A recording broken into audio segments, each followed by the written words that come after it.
Vamos lá, gente.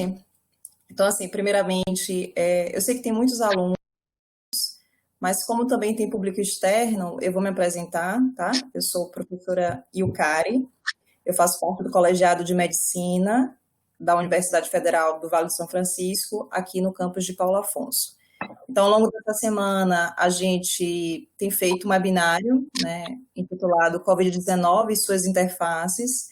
A gente começou segunda-feira com a palestra do professor Isaac, terça-feira nós tivemos professor Carlos e professor Jonathan, ontem nós tivemos professora Diana, foram palestras, assim, enriquecedoras, né, quem não teve a oportunidade de assistir, a gente vai estar disponibilizando um link para que vocês possam assistir essas palestras. E hoje a gente vai dar continuidade, né, com a doutora Carolina Coelho Cunha. Para mim é um prazer enorme estar aqui hoje apresentando ela, né, porque tive a oportunidade de conhecer ela durante a sua formação, durante a graduação. Ela é formada pela Escola Baiana, deixa eu olhar aqui minha pesquinha, pela Escola Baiana de Medicina e Saúde Pública. Ela se formou em 2015 e durante esse período, que foi o momento que eu tive essa oportunidade de conhecer ela, ela fez a iniciação científica lá no nosso grupo de pesquisa, no LASP, que é o Laboratório Avançado de Saúde Pública. Ela foi monitora voluntária do CEDIME, que é o Centro de Distúrbios Miccionais da Infância, e eu tive esse prazer também de ser orientadora dela do TCC. Então, realmente é muito gratificante para mim. Quando surgiu a possibilidade de falarmos de Covid-19, eu pensei logo em Carol, até porque a gente tem trabalhado junto, né, em algumas pesquisas relacionadas à Covid-19, então tinha que ser ela tinha que estar participando aqui hoje. Entre o final de sua faculdade e o início de sua residência, ela trabalhou como médica generalista lá em Salvador, né, em hospitais, em clínicas, e, se eu não me engano, acho que foi em 2017, né, que ela entrou para a residência de infectologia no Instituto Emílio Ribas, e além dessa residência, ela faz parte do CAIO, que é o Centro de Atendimento de Intercorrências Oncológicas do ICESP, que é o Instituto de Câncer do Estado de São Paulo, né, como médica da emergência oncológica. Então, vai ser um prazer ouvir um pouquinho da experiência dela, das reflexões dela enquanto infectologista. Como é que a gente fez? Eu tinha elaborado antes algumas perguntas para ela, e ela vai tentar abarcar essas respostas nessa apresentação. Caso vocês ainda tenham alguma dúvida, não necessariamente associada à Covid-19, vocês têm dúvida com relação à residência, que também acho que é importante, né? Eu quero fazer residência de infecto. Fiquem à vontade, podem fazer perguntas.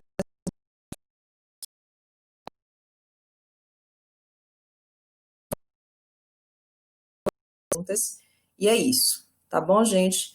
Então, eu vou passar a palavra para a doutora Carolina, para ela proferir suas palavras, tá bom? Beijinhos. Boa tarde a todos. É uma alegria inenarrável participar deste evento. Yuka, muito obrigada pelo convite, pela oportunidade de apresentar e por todos os trabalhos que você tem me proporcionado.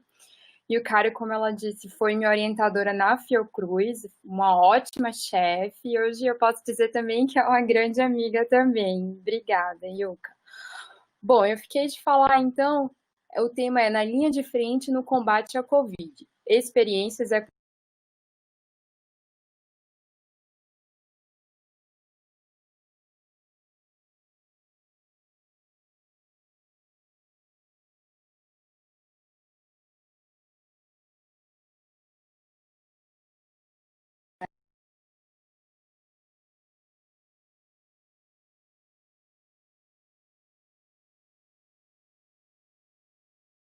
Carol, você travou.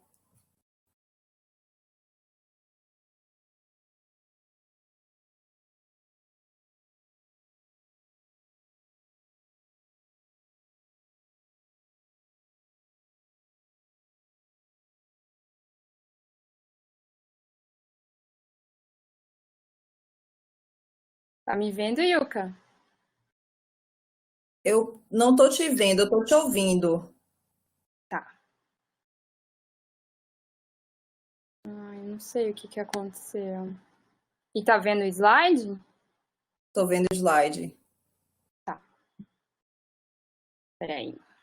Os meninos estão falando aqui, tenta ligar e desligar a câmera para ver se vai. Tá bom. Ah, mas também minha imagem não é importante não, Yuka. O mais importante é a apresentação. Peraí.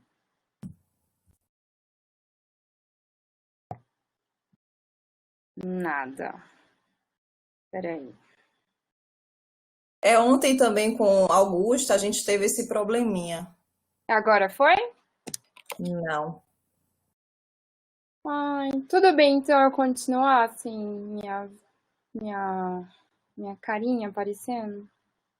Eu acho que sim, né? E aí depois a gente tenta, ela tenta sair e Eu voltar, tentei, porque já tá na apresentação. eu tentei abrir aqui, eu não sei o que que tá acontecendo. Eu vou pedir ajuda pros universitários. Deixa eu só ver o que os meninos estão falando aqui. Tá, Vamos seguir assim mesmo, não tem problema não. Depois a gente. travou. Eu não sei como que destrava. Tá, então vamos lá. Bom, então, como o Yuka falou, eu estou no R3, que é o último ano de infectologia, no Emílio Ribas, e uma coisa que eu ouço muito meus professores falarem é que os infectologistas só são lembrados nos momentos de crise. E assim, isso não é totalmente verdade. Tem uma vertente da infectologia que chama medicina do viajante, e dificilmente as pessoas ficam tristes e lembram de tragédias quando se fala de medicina do viajante.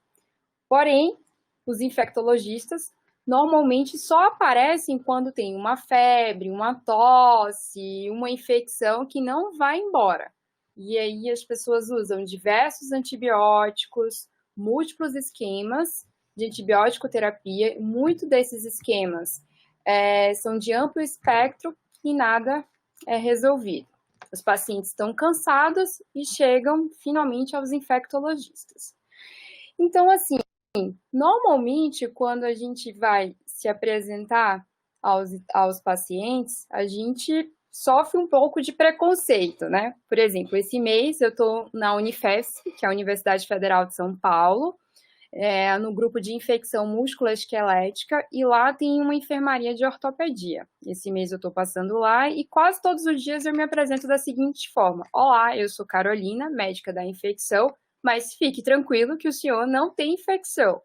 Então, assim, a gente acompanha o pré-operatório, a internação e depois o ambulatório, a alta dos pacientes, mas nem sempre significa que o paciente está com infecção. Mas muitas vezes eles irão ficar, né? Mas a gente não vai falar isso. Bom, a residência médica de infectologia, ela dura 3 anos, é uma residência de acesso direto. No país, segundo a Sociedade Brasileira de Infectologia, dados agora de julho desse ano, existem 75 serviços que oferecem residência médica em infectologia. Entre esses serviços, nós temos aqui em São Paulo o Hospital de Infectologia Emílio Ribas. O Instituto de Infectologia Emílio Ribas foi o primeiro programa de residência médica no Brasil. Ele é um serviço estadual e temos 100% de atendimento SUS. O primeiro ano do Hospital Emílio Ribas foi em 1880, era no Lazarinto dos Variolosos, como eram conhecidos. Era um hospital de isolamento, lá ficavam os pacientes com varíola, e com o passar do tempo, o hospital ele foi ampliando. Em 1902, e aqui em São Paulo, teve a epidemia da febre amarela, e a partir daí, 2 grandes pesquisadores ficaram conhecidos, que é o então Emílio Ribas e o Adolfo Lutz. Eles têm um clássico experimento que eles são voluntários, adquirem a febre amarela e conseguem comprovar cientificamente que a única forma de transmissão da febre amarela é através da picada do mosquito. Em 1914, São Paulo passa a sofrer diversas epidemias, entre elas a difteria e febre tifoide. Em 1932, então, o Hospital de Isolamento passa a ser chamado de Hospital Emílio Ribas. Em 1932, Getúlio Vargas está no poder, a viúva do senhor Emílio Ribas, ela doa para o movimento que era contra Getúlio Vargas uma medalha. Essa medalha vai ser transformada em dinheiro e, a partir daí, o hospital foi uma forma de homenagear, então, o grande pesquisador e médico Dr. Emílio Ribas. Aqui ao lado é uma figura em que ele mostra a distribuição dos reis residentes estagiários do Emílio Ribas pelo Brasil. Isso não é mais ou menos uma estimativa de 2015. E aqui embaixo a gente tem a distribuição dos ex-residentes estagiários pelo mundo, também uma estimativa de 2015.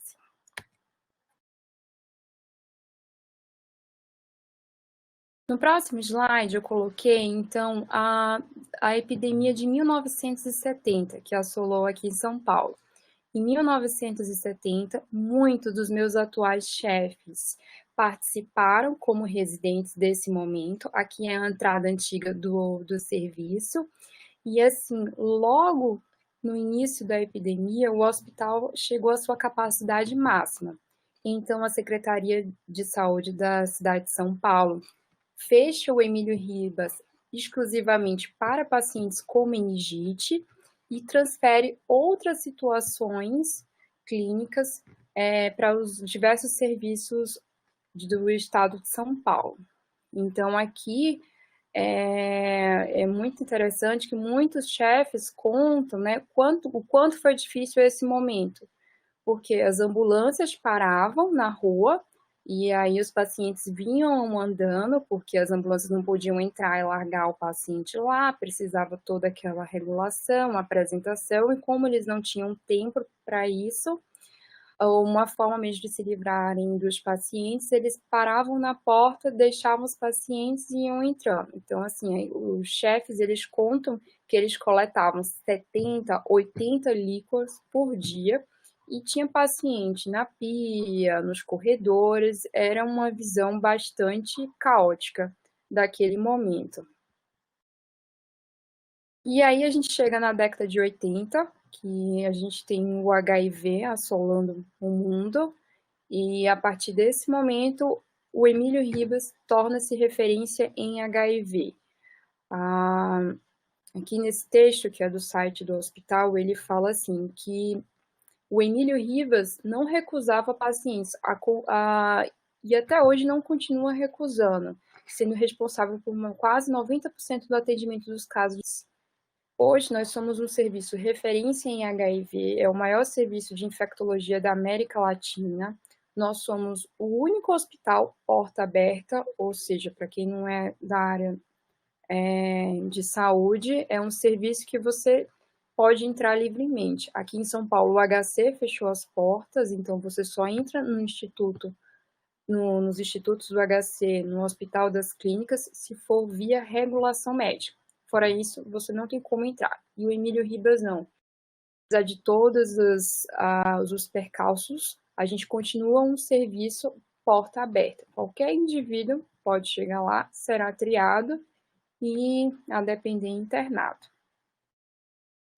Bom, e logo em seguida é o momento que eu acho mais especial de todo o ano, que é o 1º de dezembro, que é o Dia Mundial da Luta contra o HIV. É o momento mais lindo do ano para todo mundo que trabalha com HIV. Essa parte central aqui é o primeiro prédio do hospital, que a gente chama Casa Rosada. Hoje é basicamente um prédio administrativo, não tem paciente, e aqui a gente tem os balões vermelhos, e são todos biodegradáveis, ecologicamente corretos, e são soltos para homenagear a luta contra o HIV. Bom, e essa era a nossa vida. Até que em 2019, o ano já começa a dar um pouquinho de problema para a gente. A gente teve o surto de sarampo, que acometeu 17 estados, Aqui em São Paulo também foi muito importante. Nós fizemos o Sarambaio lá no Emílio. E em janeiro de 2020 é quando tudo começa. Nós estávamos na UTI no mês de janeiro, e eu lembro muito bem que um colega meu apresentou essa reportagem: doença misteriosa causa morte em Minas Gerais. Logo depois vai ser a questão da cerveja, né, que foi contaminado e tudo mais. E o outro caso que a gente falava muito era esse: China tem novos casos de pneumonia misteriosa. E aí o que aconteceu? Quando foi em março, o SUS, essa página UnaSUS, faz a divulgação ampla que a Organização Mundial de Saúde declara a pandemia do novo coronavírus. Então, em março, tudo começa para a gente. Aqui é uma foto da UTI do Emílio Ribas. Então, quando foi declarada a pandemia, em março, março é o início do ano letivo das residências médicas no país. Então, o que aconteceu? A residência médica parou, nós entramos em um plano de contingência no dia 15 de março, todos os estágios foram suspensos. Quem estava em outro serviço pelo hospital, por exemplo, eu, que estaria na Santa Casa de São Paulo, tive que voltar para o Emílio Ribas e me adaptar à nova escala. Nós, residentes, fomos distribuídos na UTI, no pronto-socorro e nas enfermarias. Eu comecei no pronto-socorro, depois fui na UTI. Quando eu estava na UTI, foi esse momento do boom da pandemia aqui no estado de São Paulo.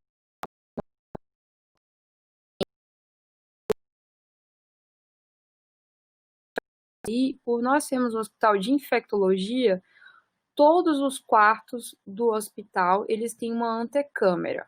Então, você tem o leito do paciente, tem uma antecâmera, e aqui a enfermaria. Então, a gente vê aqui as antecâmeras e a gente está passando visita aqui nesse corredor. E aí começou. A gente começou a chamar a atenção porque as reportagens falavam que os leitos de UTI do Emílio Ribas estão 100% ocupados por pacientes com coronavírus. E aí foi o primeiro hospital do estado de São Paulo a ter a capacidade atingida. E aí eles mostravam as taxas de ocupação de UTI no estado de São Paulo. O Emílio com 100%, o HC com 83%, o Hospital São Paulo com 62% de ocupação. As enfermarias também bastante cheias, 80% no Emílio, 71% no Hospital Pedreira. Só que, sim, isso é uma realidade que a gente já vivia há tempo. Nosso hospital, a UTI sempre esteve sobrecarregados. Só que antes, nosso público eram pacientes moradores de área livre, usuários de drogas, pacientes com HIV. Tínhamos também alguns casos de leptospirose, né? Embora esse ano a chuva não tenha sido tão ruim, mas assim, HIV não chama atenção, né? HIV, tuberculose, infelizmente são doenças negligenciadas e que o nosso país não valoriza. Então, a partir do momento que tem uma pandemia e assim esses leitos passam a ser ocupados por pessoas, entre aspas, comuns, começa a chamar a atenção da mídia. Mas a gente sempre teve sobrecarregado. E aqui é um slide do nosso serviço de epidemiologia, mostrando o coronavírus em 2019 no Emílio Ribas.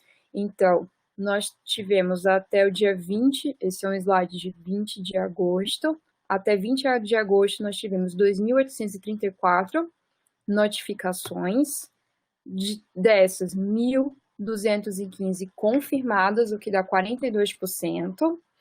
Desses pacientes notificados, 745 eram profissionais de saúde, desses 415 atuavam no Emílio, e dos casos de pacientes que evoluíram a óbito, 3 eram profissionais de saúde do Emílio. Foi uma professora nossa, neurologista, doutora Terezinha, e 2 auxiliares de enfermagem.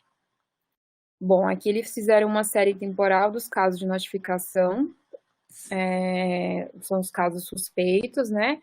Da data do primeiro atendimento do Emílio. Então, em azul são os descartados, em vermelho o confirmado. Então, você tem aqui na semana 24 e 25, semana epidemiológica, maior quantidade de casos. Aqui a gente continua em investigação. Bom, e o que foi interessante nessa pandemia para a gente do hospital, nosso hospital é um hospital exclusivo de doenças infecto-contagiosas. Então, para a gente, desde o primeiro ano da residência, sempre foi muito tranquilo essa questão de isolamento e precauções. Então, aqui, como eu falei na anticâmera, essa é uma foto da UTI, temos sempre as plaquinhas, né? Qual tipo de isolamento? Então, isolamento de contato, isolamento respiratório, isolamento de gotículas. Então, tudo isso sempre foi muito identificado e muito comum para a gente. Então, a gente sempre trabalhou com a questão da paramentação e desparamentação. Aqui sou eu, dando um ok, era uma foto que eu mandei para meu pai. Então, a gente tem que entrar no hospital sapato fechado, a gente ficava com a roupa privativa, que é o avental. Em seguida, a gente coloca, né, que vai ser descartável, luvas, eu tô de óculos, máscara, e aí teve uma época da polêmica, se pode botar uma máscara sobre a outra, enfim, a gente chegou à conclusão que nós somos um país pobre e nós iremos colocar uma máscara sobre a outra.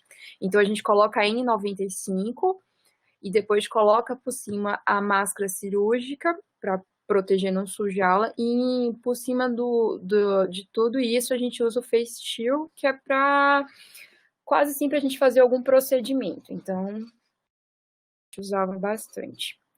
E aqui é outra foto de uma auxiliar de enfermagem com a paramentação. Então é assim, a gente antes de entrar na antecâmera já entra todo paramentado, entra no quarto e ao sair a gente faz a desparamentação dentro do quarto. A gente já passa para a antecâmera só com a cabeça montada. Então a gente entra na antecâmera, né? Depois que sai do quarto, apenas com a touca, a máscara e o face shield. E aí depois deixa tudo isso na antecâmera e sai. Depois de um tempo você fica craque nisso. Então, assim, uma coisa interessante é que dos meus colegas, pouquíssimos adoeceram, né?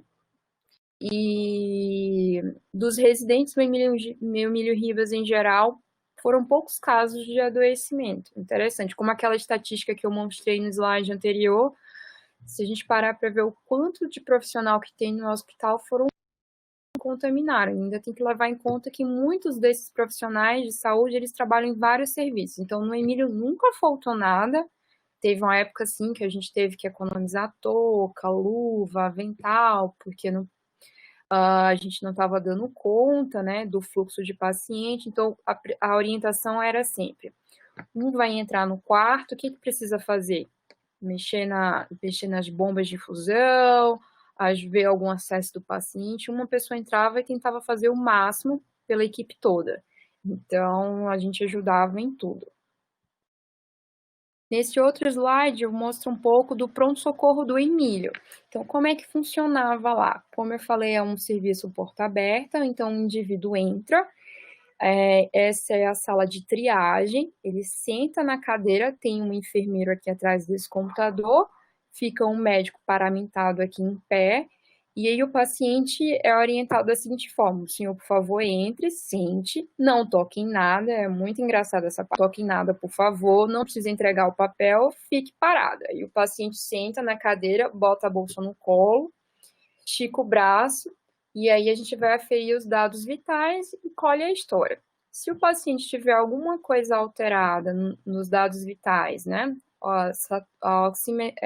Saturação, frequência cardíaca, frequência respiratória, ou qualquer outra coisa que necessite um exame físico, médico, ele é colocado nessa outra sala, onde tem uma poltrona, tem um monitor, e aí sim começa o atendimento, de verdade, em que é só uma triagem. Bom, e esse aqui é o fluxograma de administração da admissão hospitalar. Então, o que acontece? A gente divide os pacientes em SAGRE, que é a síndrome respiratória aguda grave, pacientes com frequência respiratória maior ou igual a 24 e ou saturando 93 em ar ambiente ou em repouso. Então, se tem um desses sinais, o paciente já tem síndrome respiratória aguda grave. Então, ele já tem indicação absoluta de internação, seja UTI ou enfermaria. Então, esse paciente vai ser internado.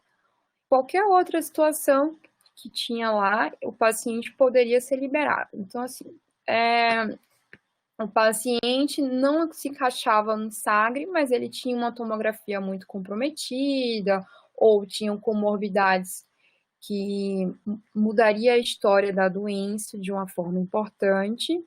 Então, o paciente acaba entrando nesse fluxo. Então, o paciente entrou, ele colhia teste rápido para influenza, que é aquele SWAB, e o SWAB também, que é o RT-PCR para COVID-19.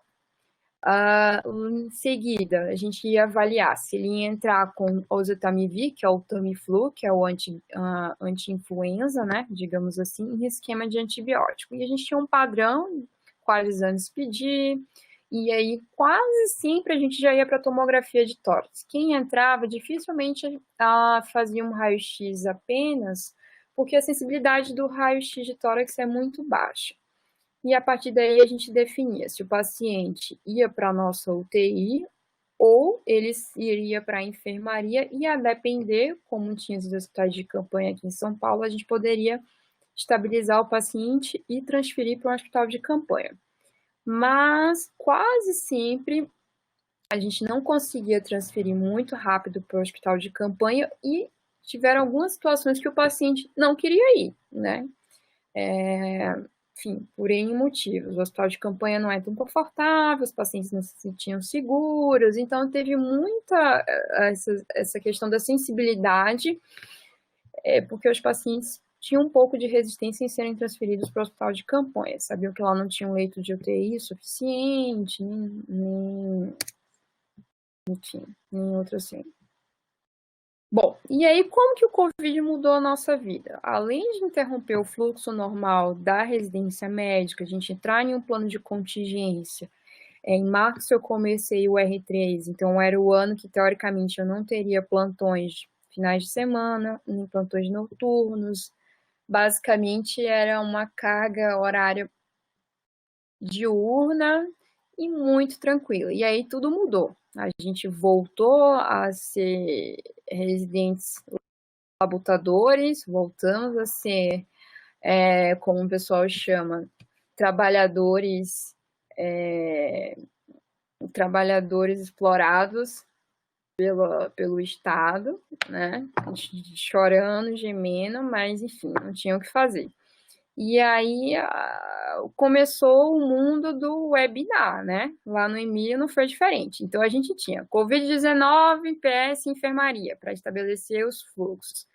Depois Covid no Emílio na UTI, mais o webinar. Depois a gente teve pediatria em tempos de Covid-19. Lá no Emílio a gente tinha um serviço de pediatria, era um mandato todo, a gente passa obrigatoriamente na pediatria no primeiro e no terceiro ano de residência médica, mas com o Covid as enfermarias de pediatria foram fechadas.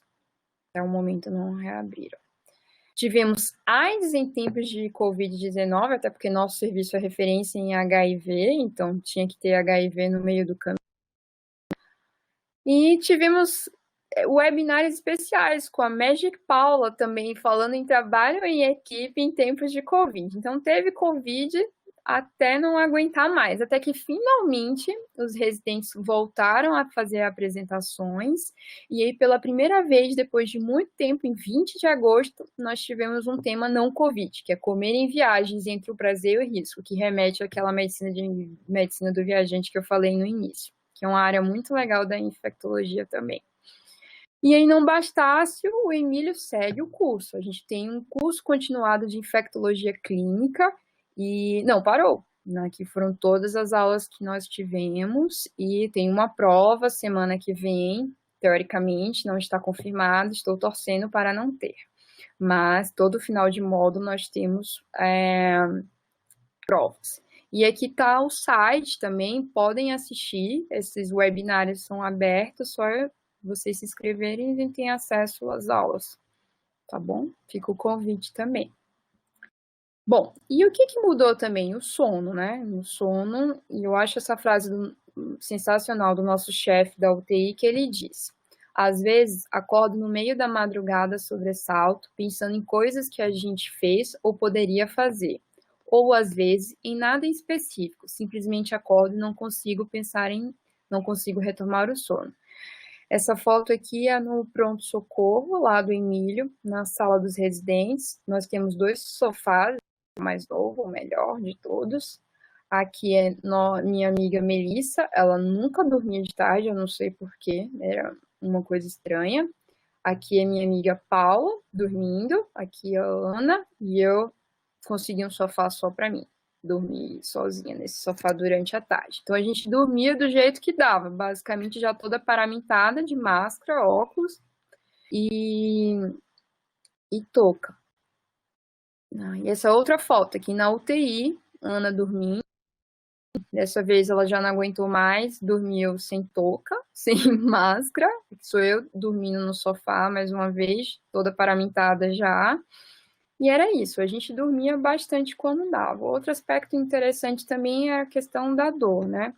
No começo, a gente ainda permitia a entrada de familiares, mas depois, acho que no início de abril, já foram proibidos. Então, nós fazíamos boletins por telefone, então, uma vez só ao dia, normalmente à tarde, e fazíamos o boletim médico. A nossa orientação é passar as informações de uma maneira clara, o máximo que puder, né, de forma objetiva e tudo, em apenas 2 minutos. O que se sabe é que existe uma comunicação efetiva entre médico, psicólogo, fisioterapeuta. Nesses momentos, 2 minutos é suficiente para você conseguir passar uma boa mensagem. Então, o ideal era a gente fazer uma passagem de informações durante 2 minutos por telefone de maneira clara. Mas era praticamente inviável, né? Os pacientes com tantas fake news queriam saber se o familiar estava tomando hidrocloroquina, se estava usando corticoide, como estava a saturação. Então, eles às vezes faziam muitas perguntas técnicas, mas que não compreendiam muito bem o que estavam perguntando. Aqui é a sala de espera da UTI, os pacientes, aqui é um acompanhante, e como os casos evoluíam muito grave na UTI, toda quarta-feira era permitido visita presencial. Então, como naquela foto que eu mostrei da enfermaria da UTI com as anticâmeras, lá é tudo de vidro, então o que fazia? O serviço de psicologia, eles recebiam os pacientes nessa sala e eles orientavam, paramentavam todos os familiares e eles iam ficar fora da anticâmara. Então, eles viam naquela área que a gente ficava lá discutindo os casos, os pacientes, ficavam ali 3 a 5 minutos, depois eles saíam e nós, os residentes, íamos passar o boletim, né? Essa questão de passar boletim de informação para familiar é uma coisa que a gente treina lá desde o primeiro ano de residência, então é bem tranquilo. A gente até gostava muito de conversar, porque antes da pandemia os familiares iam toda tarde, então a gente conversava praticamente com as mesmas pessoas todas as tardes, de certa forma criava um vínculo, entendia melhor. Quando passou a ser uma vez por semana e nosso rodízio era a cada 15 dias, coisas ficaram mais complicadas, né? Porque eles já não veem a gente de touca, de máscara, já não conhecem quem está ali passando as informações, vê o familiar em uma situação ruim, entubado, com acesso, muitas vezes pronado também. Pronar é aquela posição de barriga para baixo, para tentar melhorar a ventilação do pulmão. Então, tudo foi ficando cada vez mais difícil. Mas também teve muita coisa boa, né? Nem tudo na vida é ruim, tudo tem um lado bom. Nós comemos muito nessa pandemia. Recebemos aqui o McDonald's, esqueci de colocar o símbolo do Mac, mas Mac mandou lanche, Pizza Hut, chocolate na Páscoa.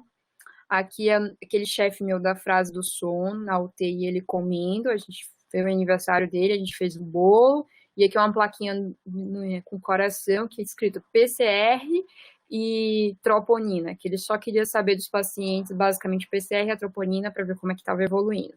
Aqui é a Melissa, minha amiga, comendo Coca-Cola, que todo mundo gosta muito de Coca-Cola, e a gente só fazia comer. Aqui é a sala da UTI, aqui a gente na sala também lá da UTI, metade do hospital está reformado, então essa é a parte bonita, né?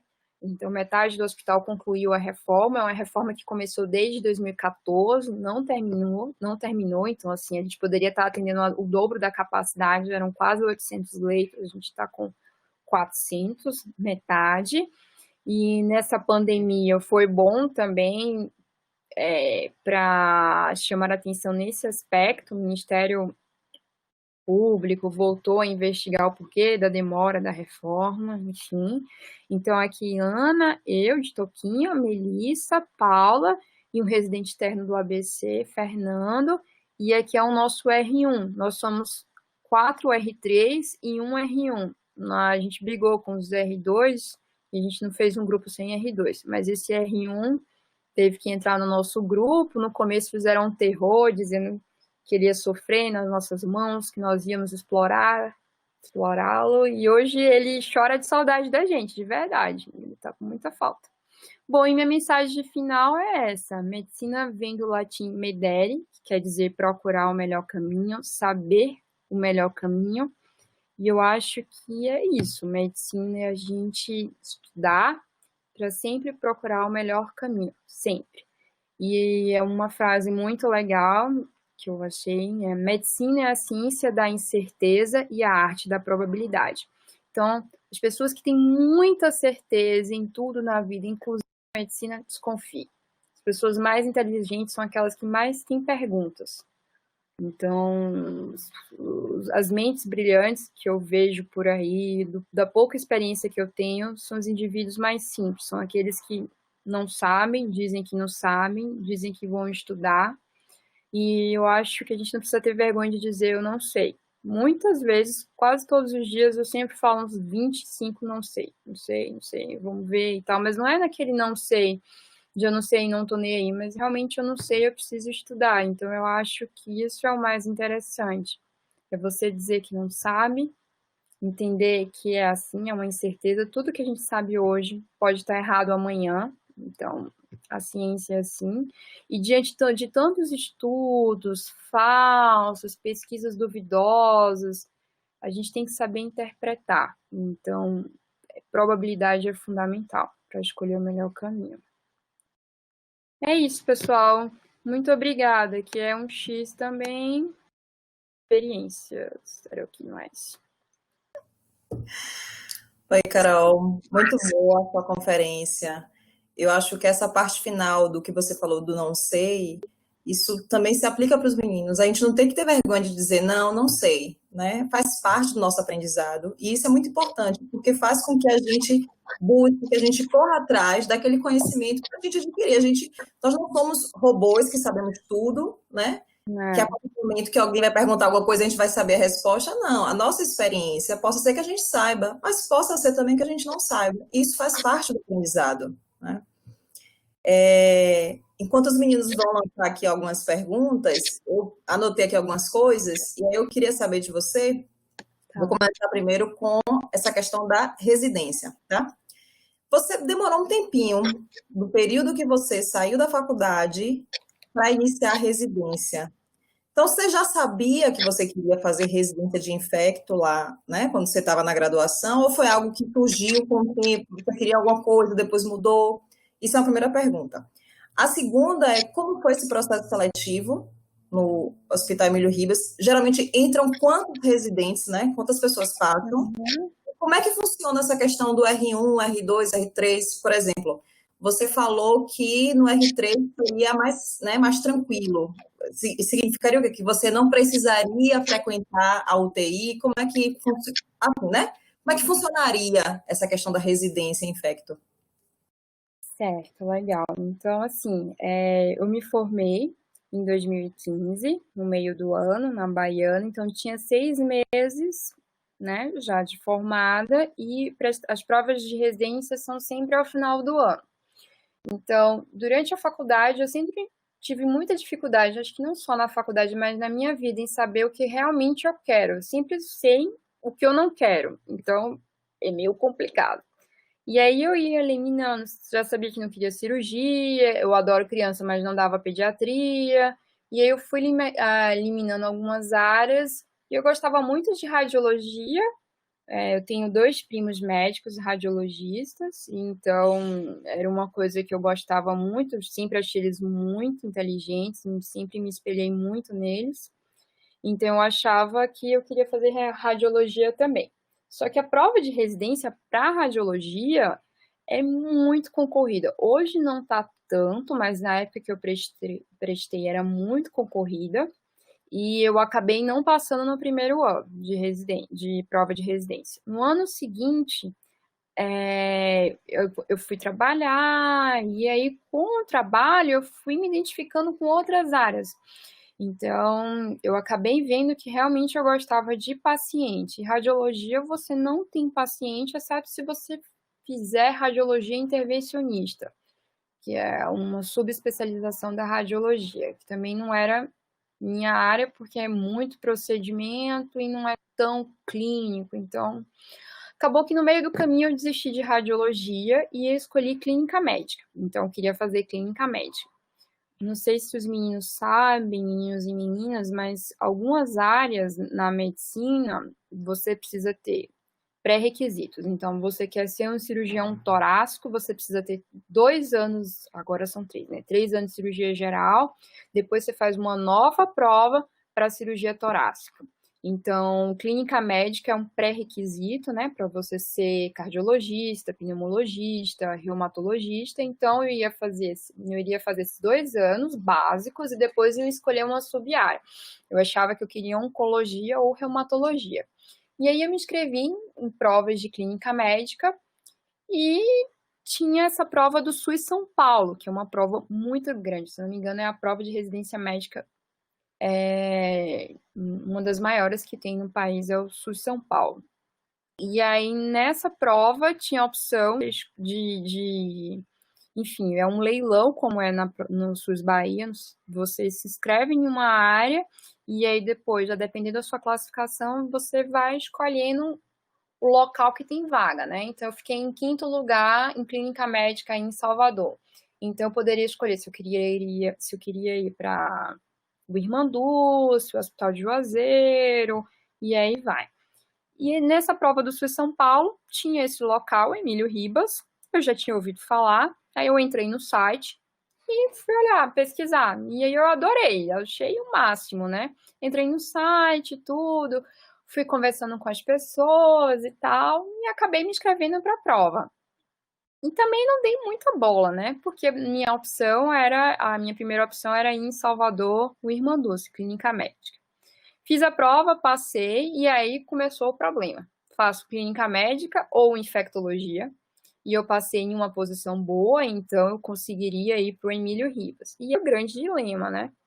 Até você saber o que você quer.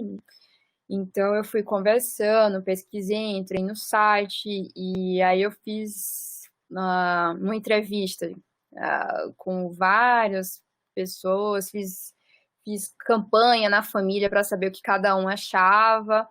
Meu pai, especificamente, não animou muito. Meu pai mora em Petrolina, ele não é médico, mas ele é muito inteligente, segundo ele. Ele achava que infectologia não era muito bom, que não tinha muita área e que não era melhor fazer uma coisa que depois você ia ser cardiologista, porque todo mundo tem problema no coração. E aí eu falei, meu pai tem razão.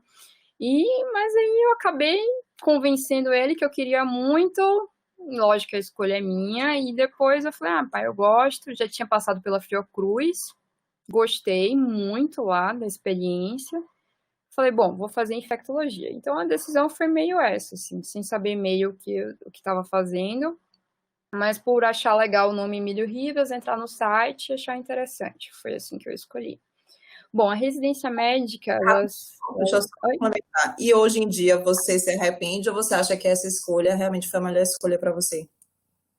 Eu não me arrependo nem um pouco. Eu acho que foi a melhor escolha. Às vezes eu fico triste por não ter pensado em infectologia antes, mas, enfim, tudo acontece no seu tempo. E a gente não tem muito contato com infectologia, né? Realmente, em Salvador tem um Couto Maia, que é o hospital, mas na minha faculdade eu só fiquei lá 15 dias no hospital, então é muito pouco e foi um estágio bem chatinho. Então, eu nunca pensei em fazer infectologia na faculdade porque eu não tive contato.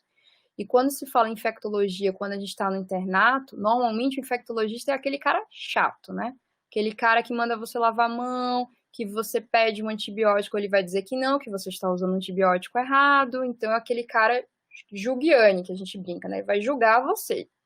E como os casos só vão para infectologistas quando o desfecho é muito ruim, quase nunca os internos têm contato, né? Porque, assim, tá na clínica médica, o paciente fica lá 1, 2 semanas, 3 semanas, ninguém resolve, aí depois vai para o infectologista. Então, aí em Salvador eu tive pouquíssimo contato. Então, quem tiver a oportunidade nesse novo Couto Maia, que eu já sei que está funcionando, não sei como é que tá o internato lá, é ótimo. E aqui no Emílio Ribas, eles aceitam internos, né, quem tiver interesse também. Agora, com a pandemia, foi suspenso esses estágios. Mas eu acredito que no ano que vem, vocês podem mandar um e-mail para a secretaria, no site do Emílio tem tudo, mas eu posso ajudar também. Eles recebem residentes externos para passar um mês aqui no internato, e é muito legal. Os internos rodam na enfermaria, alguns no corpo, e é sensacional, super recomendo. Eu tive colegas na faculdade que vieram aqui para São Paulo para fazer esse estágio. E sobre a residência, né? São 3 anos, então, acesso direto, então não precisa de pré-requisito de clínica médica. O primeiro ano, obrigatoriamente, é um ano de clínica médica. O Emílio ele tem vários convênios com outras faculdades, serviços aqui em São Paulo. Então, nós passamos 4 meses no Hospital Universitário da USP, vendo só clínica médica. Passamos um mês na pediatria do nosso hospital. Passamos um mês no serviço de cuidados paliativos do HC, que é o Hospital das Clínicas da USP aqui. E é bem interessante esse estágio, né? Porque nosso perfil lá no Emílio eram muitos pacientes com HIV, então o desfecho, às vezes, é o óbito, né? São pacientes muito graves, e então esse estágio também ajudou muito a gente agora no momento Covid. Então, o primeiro ano é basicamente clínica médica. O segundo ano de residência, que é o ano mais puxado, que foi o ano passado para mim, em enfermaria. Nós temos 4 enfermarias, então a gente passa 4 meses na enfermaria, 2 meses no pronto-socorro, 2 meses na UTI e tem 1 mês de ambulatório. Então, assim, é um estágio muito pesado. E quando a gente está nas enfermarias, nós damos plantões no pronto-socorro noturno e final de semana. E então a gente passa o ano todo no pronto-socorro e trabalhando lá. Então, teoricamente, esse ano de R3 era meu ano de princesa, né? Não tinha mais plantão noturno, não tinha mais plantão na enfermaria. O R3, basicamente, são serviços externos. Como o nosso hospital é só de patologia, a gente perde questão das interconsultas, né? Porque no país o normal é ter hospital geral, não um hospital só de infectologia. Então, a gente precisa aprender infectologia em hospital geral. Então, é um paciente na cirurgia que evolui com infecção, e aí você é chamado para avaliar esse paciente.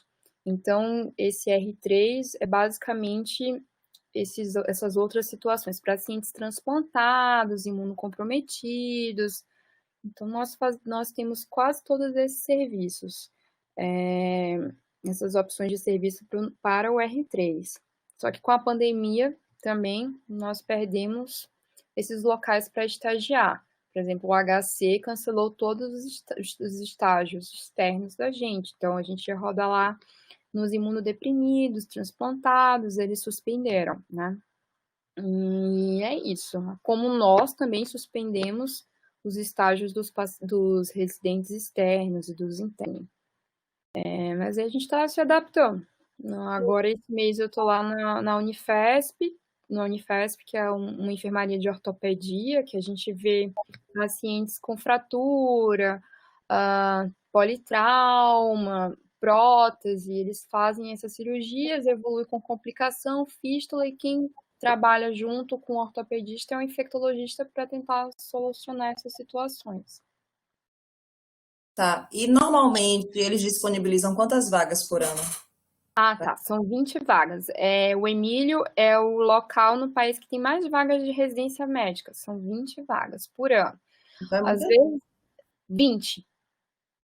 Os outros serviços, se eu não me engano, aí em Salvador são 5, no Couto Maia, quase todos são 5, no máximo 10. Nós temos 20 vagas por ano, né? E tem que ver se ninguém trancou, né?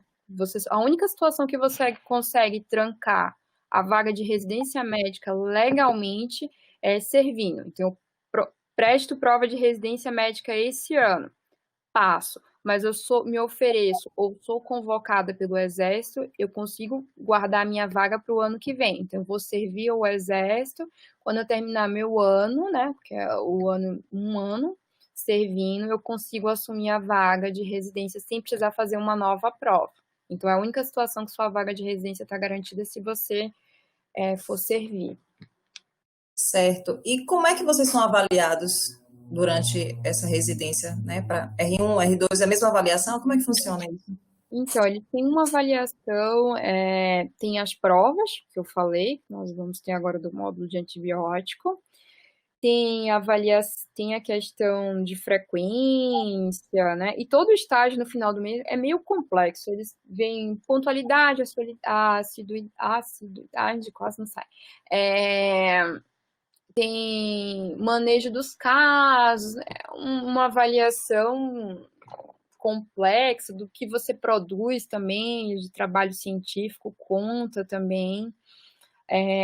Pontualidade, relação interpessoal, eles veem como você maneja o caso, habilidades de coletar líquido, acesso central, entubar, tudo isso também. Quando a gente tem interno, também tem a questão de você auxiliar os internos nos desfechos dos casos, ensinar, fazer procedimento também. Basicamente é isso, Yuka. Tem algumas perguntas aqui no chat, mas eu vou aproveitar essa daqui, tá? De Gabriel. Como é o mercado de trabalho para o infectologista? Mercado de trabalho. Antes de escolher infectologia, também eu pesquisei bastante.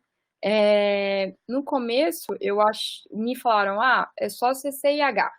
Para quem não sabe, todo hospital no país tem que ter uma comissão de controle de infecção hospitalar, que chama CCIH.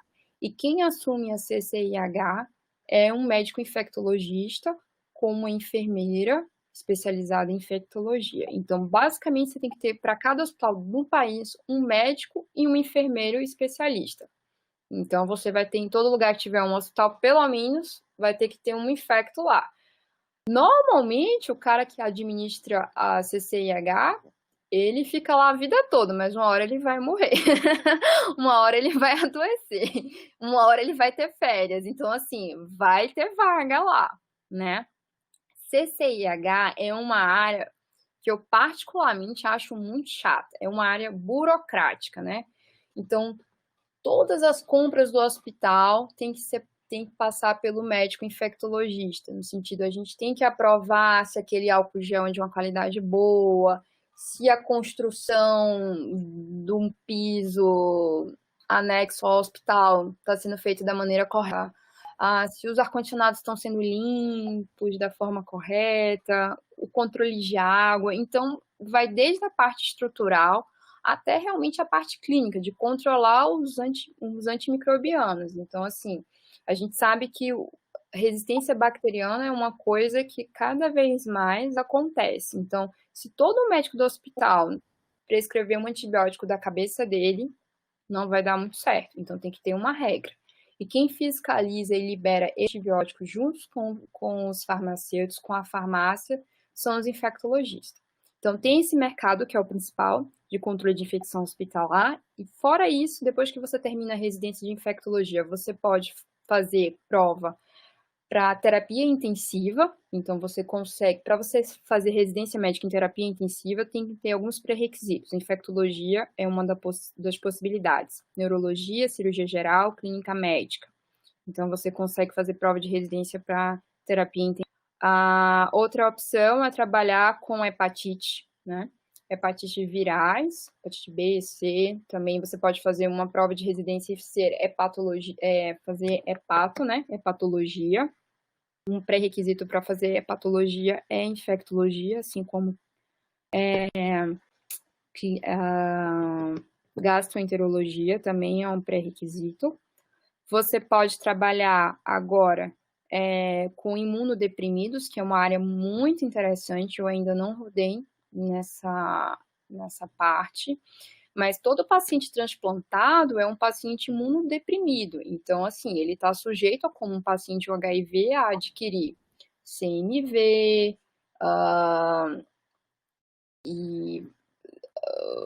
vamos lá. Então, você é um paciente imunodeprimido, você está aberto a todas as possibilidades de vírus. Você pode adquirir CMV, tuberculose. Hoje em dia, o uso de imunobiológicos também. Você pode estar imunodeprimindo os pacientes. Então, o indivíduo no nosso país pega tuberculose, usando uma medicação que abaixa a imunidade.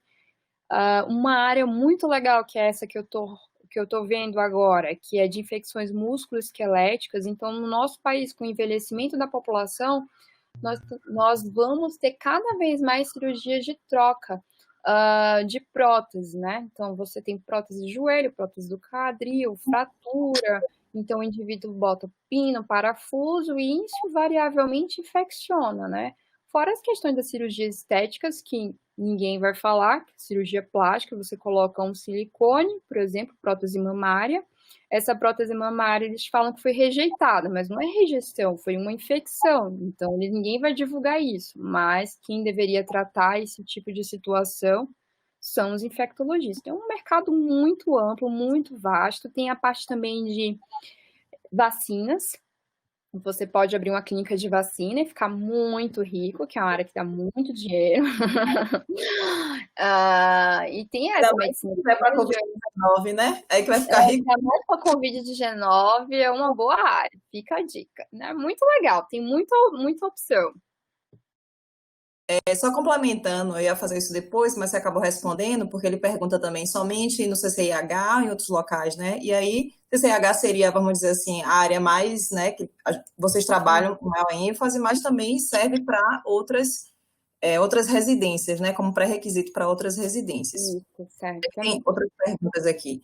De Gabriel também. Como você e seus colegas lidaram com a questão da ansiedade e o medo de se contaminar ou os entes queridos? Aproveitando essa pergunta dele, o que eu queria saber de você era o seguinte: como é que era a sua rotina do hospital para casa? Em casa você mora sozinha? Você mudou de local porque você estava, não sei, dividindo com amigas, com familiares? Como é que você adaptou essa questão? Certo. Aqui em São Paulo, eu tenho um privilégio, assim, muito grande que minha família me proporciona de morar sozinha. Eu moro muito perto do hospital, então eu vou e volto andando. Então, isso me deixou muito tranquila, porque eu acho que um dos grandes estressantes era você transmitir para alguém, né? Dividir apartamento. Então, esse caso eu não tive. A outra situação é a questão do medo, né? Medo de pegar, contrair. Para nós, residentes de infectologia, é meio complicado, porque você escolher infectologia com medo de contrair alguma coisa é um pouco complicado, né?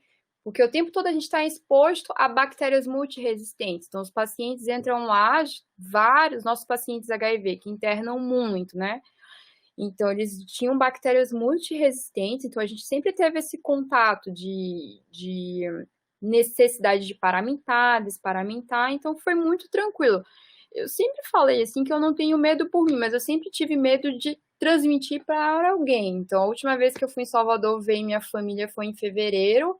Desde então, eu não fui mais, porque eu tenho todos os dias contato com pacientes com Covid, então eu não me sinto segura em visitá-los, né?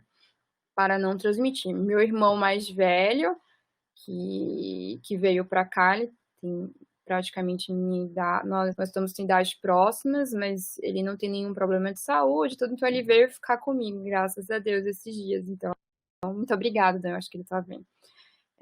Para diminuir um pouco a saudade. Mas eu acho que é isso. E aproveitando, para complementar, como Claro. é que vocês têm lidado, né? Você mesma falou durante sua apresentação que vocês perderam pessoas profissionais que trabalhavam lá, né? Você falou de um número alto de profissionais que se infectaram, mas que a grande maioria não era do Emílio, né? Eram de outros locais, mas alguns eram do Emílio. E você até comentou, não sei se era a pessoa médica responsável por vocês, mas vocês comentaram que houveram perdas, né? E assim, querendo ou não, expressivas, de pessoas que estavam com vocês no dia a dia, de técnicos, de médicos. Como é que o hospital, de uma forma geral, está lidando com isso, né? E vocês também, existe, não sei, algum trabalho por trás disso, né? Para com os profissionais da área de saúde que estão à frente? Sim, assim, uma parte também, até da pergunta anterior, o que a gente sentiu muito em todos os sentidos foi a questão do sono. Eu acho que isso foi o grande problema para todos os residentes. No começo da pandemia, a gente, sabendo que tudo ia chegar, a gente dormia e acordava de madrugada, pensando como que ia ser, né? Como que a gente ia se preparar e tudo mais para a pandemia. E uma coisa muito legal é que nossos chefes já passaram por várias epidemias, então isso trazia uma paz surreal. Então, quando eles contavam as histórias deles, da época da meningite, de funcionar a criança na pia, que não tinha lugar para coletar líquido e tudo mais, que os pacientes eram jogados na porta do hospital, que com a meningite C amputava a perna e tudo mais. E eles contando tudo que vive, vai falar, bom, ele tá ali, ele tá bem, ele tá vivo, me acalmava um pouco, né? Então, assim, vai ficar tudo bem. Depois eles contavam da época do HIV, que ninguém sabia o que era, e eles tinham que tratar aquele. E hoje a gente recebeu o Covid de uma forma completamente diferente. Rapidamente, em menos de um mês, a gente já sabia o que era, como pegava, como transmitia, o que não fazer, que era o mais importante. Então, assim, foi muito mais seguro essa pandemia quando comparado ao que eles sofreram com a época do HIV. Até eles entenderem o que era HIV, saber qual remédio, como conduzir, estudar, é muito diferente. Então, essa segurança da ciência foi muito importante.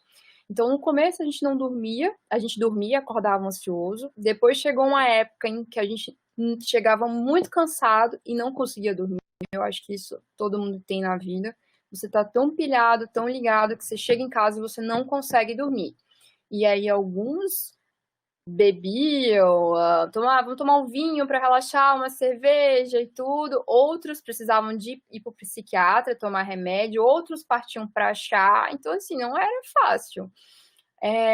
E depois chegou a época que eu mostrei que a gente dormia em qualquer lugar, né? A gente sentou, dormia. Estava tão cansado que não tinha mais essa. E é isso, acho que o sono foi o que mais sofreu. Em relação às perdas, a única médica nossa que faleceu foi essa doutora Terezinha.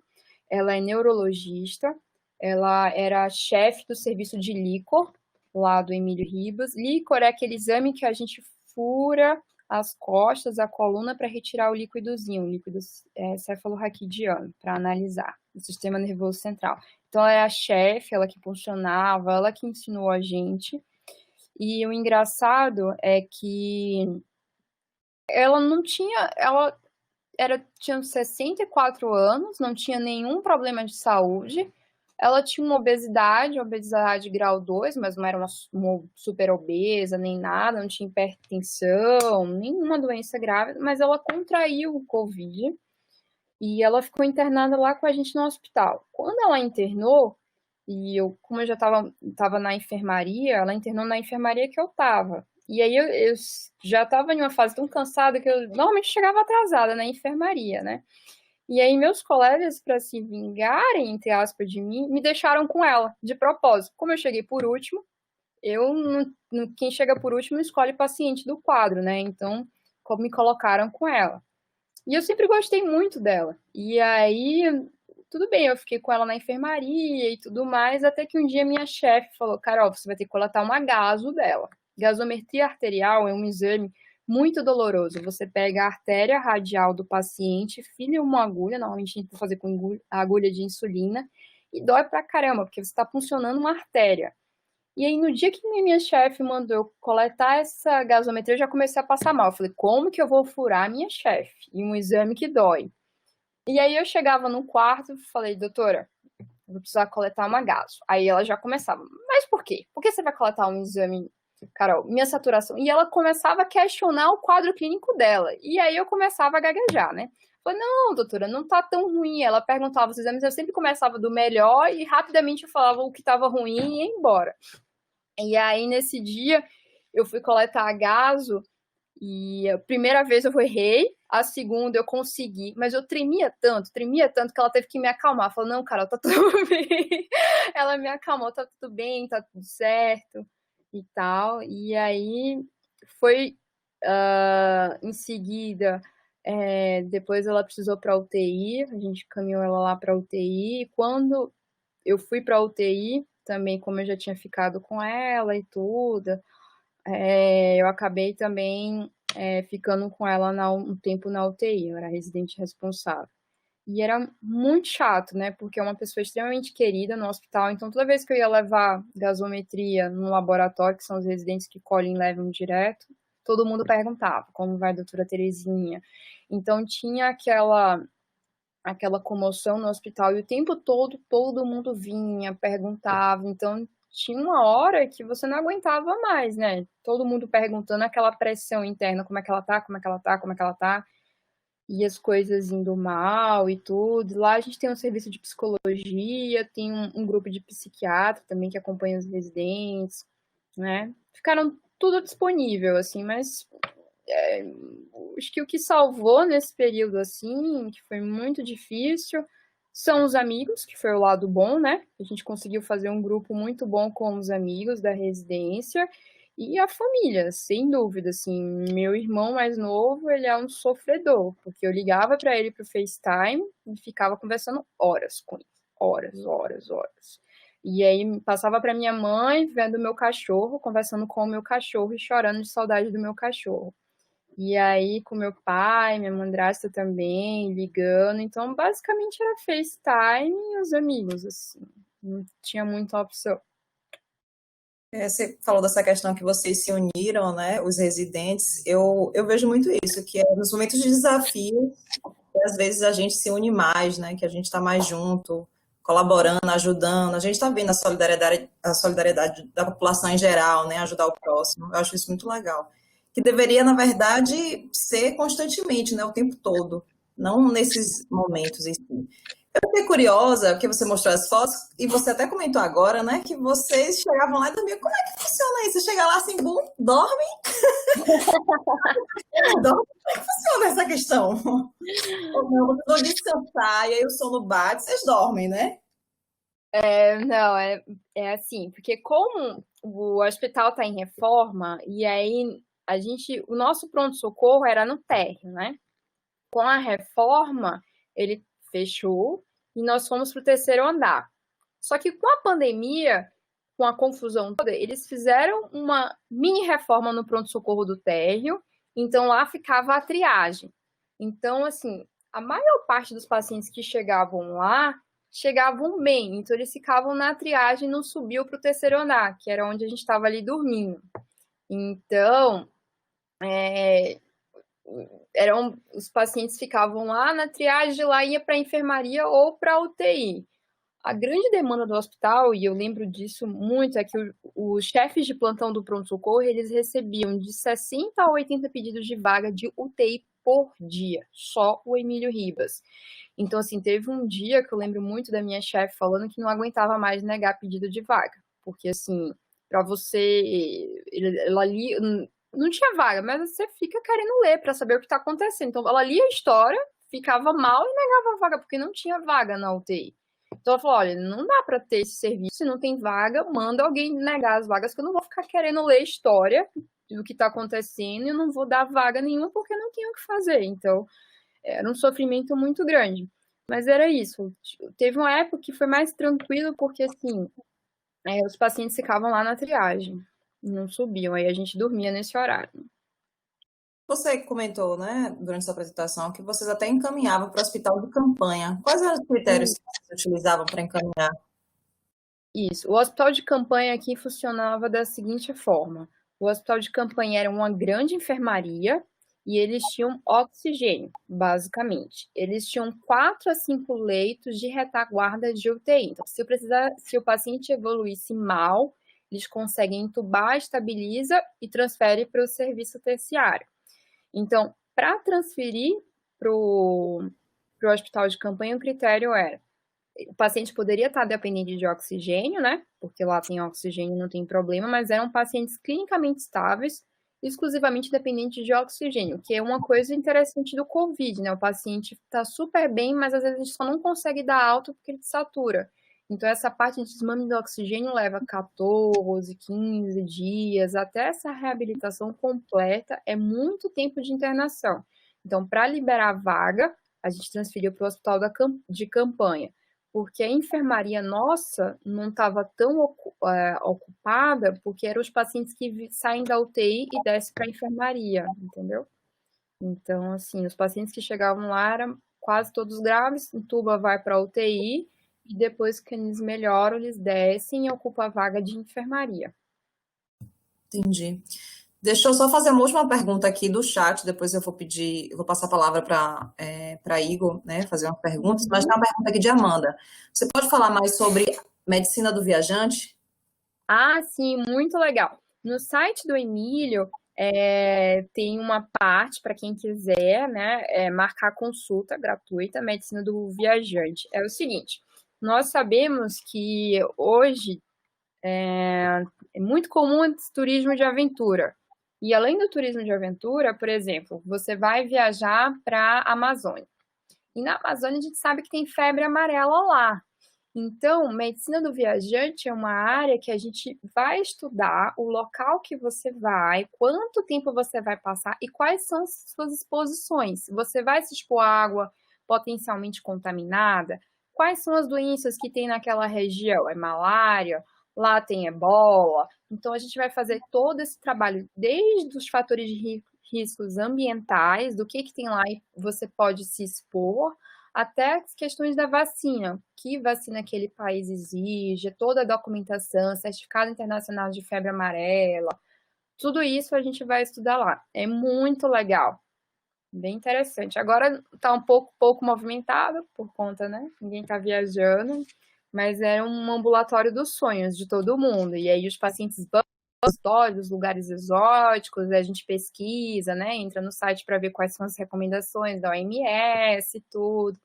É bem interessante. É uma área pouquíssimo conhecida, né?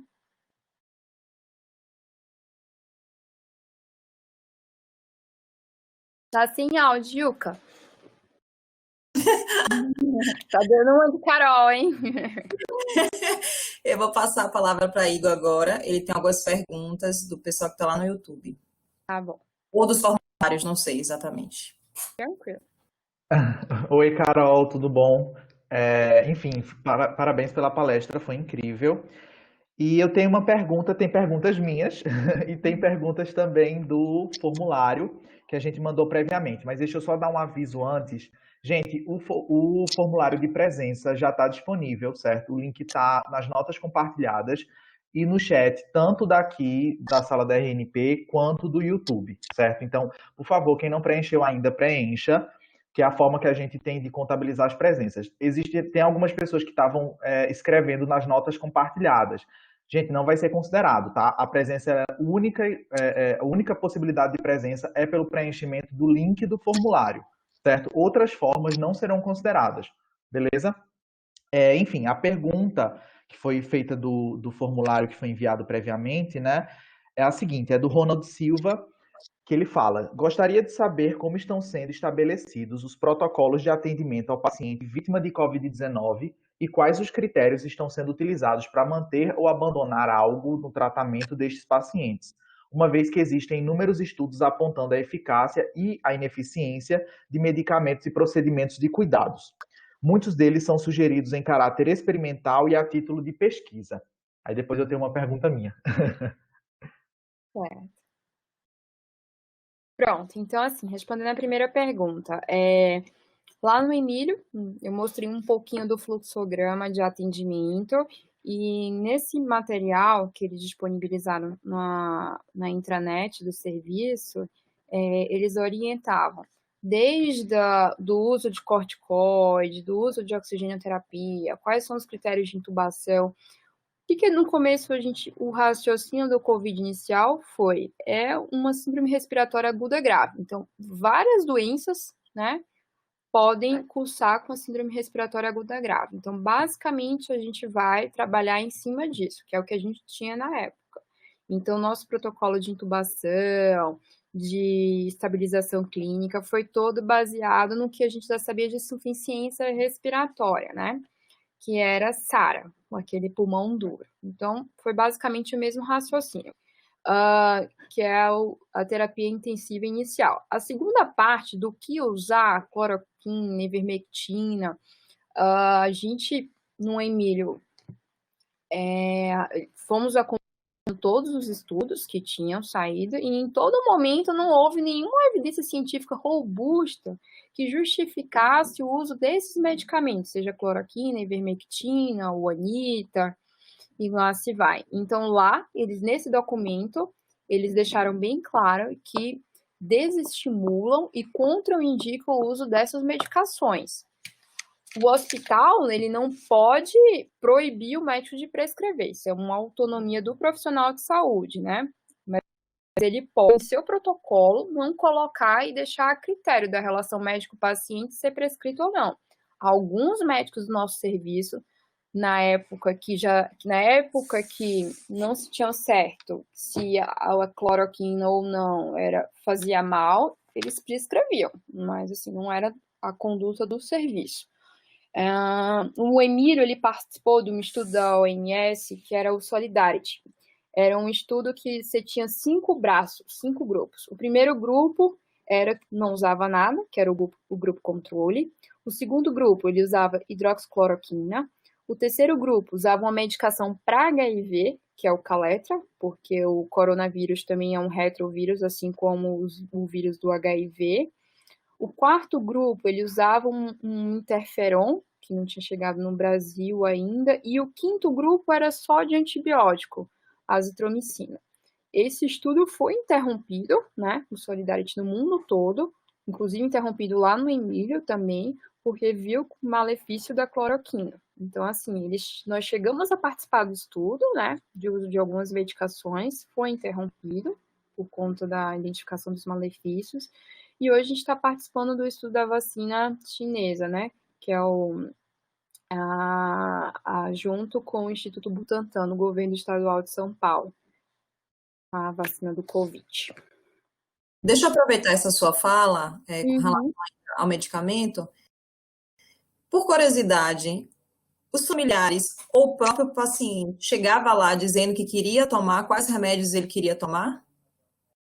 Sim, com certeza. Os pacientes querem, hoje os pacientes sabem de todas essas medicações, eles queriam também, e nós, os R3, fomos autorizados a participar das triagens, mas assim, como é um serviço de referência, eles respeitam muito lá. Então, assim, é um pouco mais fácil lidar com paciente SUS, né? Porque é um serviço bem estabelecido, e forte, e na mídia teve muita mídia, então os pacientes sabiam bem do que estava acontecendo.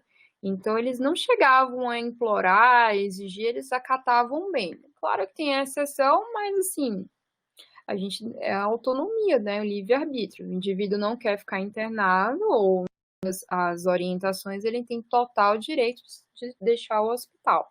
E a outra coisa interessante também pelo contrário, Ilka, quando a gente convidava o paciente a participar do estudo Solidarity, muitos negavam, porque eles não sabiam que braço iam cair, né? Então, muitos pacientes negavam. E a gente ficava assim, mas como assim? Você não vai ajudar o mundo? Não quer participar de um estudo? Mas depois a gente foi ver, entendeu? Que realmente você se colocar num lugar de tomar uma medicação que você não sabe se vai fazer bem ou mal, e na época que estava falando muito de medicações que fazem mais mal, muitos pacientes não aceitavam participar do estudo, e aí os chefes ficavam super tristes, né? Enfim. Igor, eu acho que você tem outra pergunta, não é isso? Tenho, tenho. Enfim, porque eu gosto muito de infecto, então eu vou ter muitas perguntas. Mas a primeira delas, na realidade, é para saber como é que está sendo feito o manejo e a estratificação, enfim, o manejo de pacientes com infectados, principalmente por SIDA, né, pacientes transplantados que são naturalmente imunodeprimidos e que contraem o Covid-19. Se assim, como é que está sendo, no geral, esse protocolo em relação a esses pacientes, já que o Emílio Ribas é referência, né, principalmente em PV-HIV, né, pessoas vivendo com HIV. E como é que está sendo feito, se vocês estão notando complicações, muitas complicações advindas dessas co-infecções e como é que está sendo feito essa abordagem a esse paciente. É isso. Certo. Em relação ao paciente com HIV, foi uma das coisas mais interessantes que a gente teve, é que os nossos pacientes com HIV pouco adoeceram do Covid. E é uma coisa muito interessante. Tivemos pouquíssimos casos de paciente HIV, no sentido de que é um paciente que toma a medicação certinha, carga viral controlada, o CD4 bom, pouquíssimos adoeceram. Aqueles que adoeceram eram pacientes com HIV e alguma coisa. Então, tinha HIV e obesidade, HIV e doença pulmonar, porque fumavam muito, HIV e um problema no coração, que era um hipertenso descompensado, que sabe que hoje o HIV, bem tratado, o indivíduo tem uma vida normal. Então, nossos pacientes de HIV, eles estão morrendo por as doenças crônicas, como a população mundial. Então, os nossos pacientes morrem de infarto, de AVC, morrem de diabetes. Então, assim, nossos pacientes que adoeceram foram o perfil de pacientes com síndrome metabólica, hipertensão, diabetes, dislipidemia.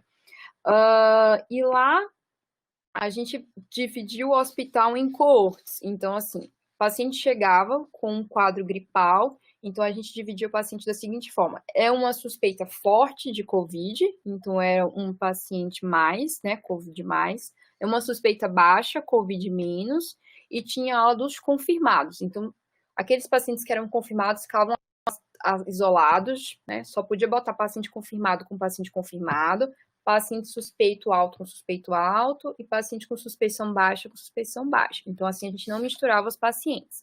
Em relação a pacientes transplantados, com outras doenças imunossupressoras, nós não tivemos muito.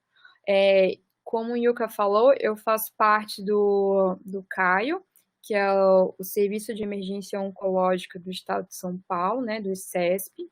E lá no ICESP, que tem basicamente pacientes oncológicos em tratamento, lá a gente faz uma coorte também. Então, a gente separa os pacientes com suspeita respiratória dos não sintomáticos. E é muito difícil isso, é bem complicado. Tentou-se uma época fazer os profissionais limpos, os profissionais sujos. Então, você chega no plantão, você vai trabalhar no Covid. Então, você passa o dia todo trabalhando com Covid para você não atender os pacientes que não estão com suspeitas de Covid. Mas é muito complicado isso, é muito difícil.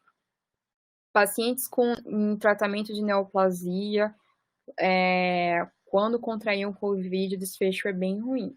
Eles evoluem muito mal.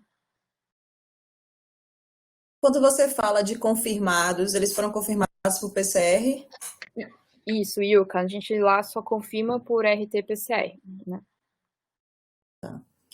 É, Fechou o áudio, Ilka. Ai, desculpa, tem uma outra pergunta aqui, que é como foi a sua experiência de se mudar para São Paulo para cursar residência? a experiência é boa, né? No começo é igual início de faculdade. Você tá animado, vai começar e tudo mais, é muito legal, tudo novo. O primeiro momento é sempre bom, que é a euforia, a animação. Aí depois você começa a ficar com saudade, você começa a ter as primeiras dificuldades de muito diferente, né? Nem todo mundo te dá bom dia, boa tarde, as pessoas não são tão calorosas. Você começa a perceber que você não vai conseguir ir para a sua cidade com tanta frequência, então às vezes é difícil você fazer amizade. Então, no meio no começo é muito bom, no meio é muito chato, né? Até você se adaptar, aí depois fica legal de novo. Eu acho que o começo é mais fácil, mas depois que passa a fase da empolgação e você vê, por exemplo, o R2, que é o momento mais difícil, que você já está no segundo ano, que você começa a sofrer um pouco mais, a não dormir bem, a não comer bem, a não conseguir ver todo mundo, a se sentir cansada, não ter vontade de sair, você fica meio, o que eu tô fazendo aqui? Eu poderia estar em Salvador com minha família, eu poderia estar lá aproveitando no bom e do melhor, resolvi vir para cá, passar perrengue.